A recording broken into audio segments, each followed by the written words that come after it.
Bajirji pune nang phan Bajir hai hene non an Bajirji pune nang phan Bajir hai hene non an Sin tu mire pu kang ja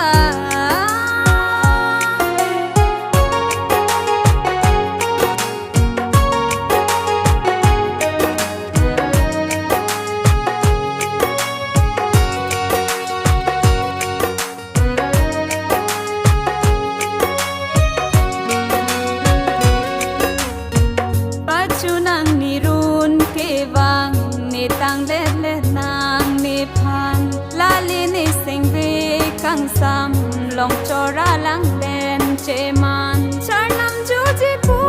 nang phan kai ding pi a phan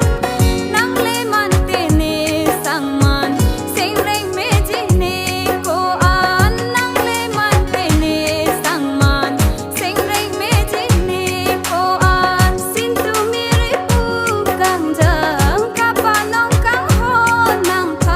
Bajirji pune nang phan Bajir hai hene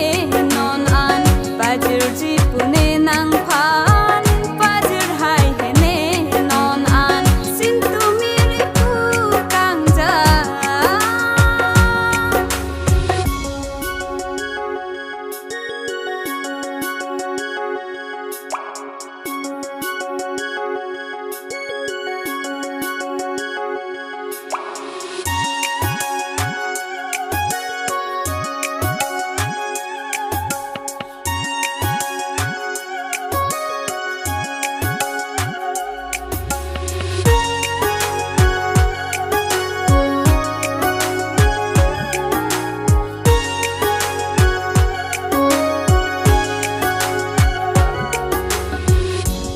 che tong tu ne bena